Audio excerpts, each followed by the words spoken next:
Sakay pakhat hi thingnuaiah hian tui takin a lo mu hi la.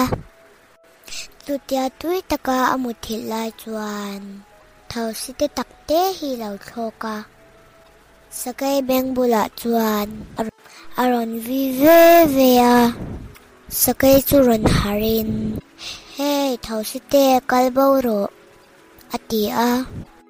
Thosi chuan lo hoi le tin enga nge ka kalbo wang khlau reng ron hlei nem che a ti a.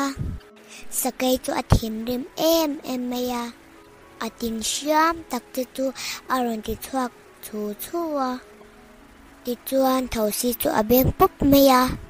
Thosi chu ranglat tukin a lo thlok son mana a kut tin siam tak chuan ama biang chu a beng ta pup maya.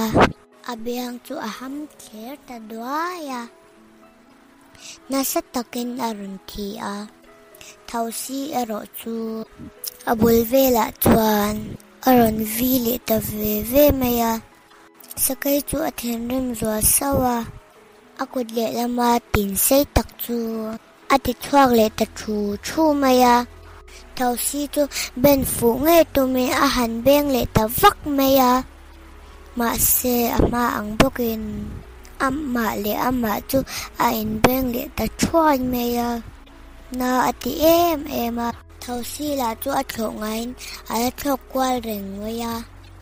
Sakay chu beidong takin ngoi ringin a thawa akal ta a.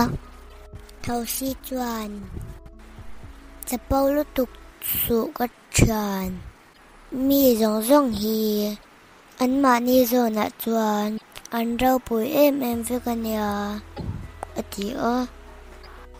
Ti chuan sakay chu akal bo ta a. An lan dana wangin tu ma musin ngai su ang che. Chuan lau subscribe bo kang che.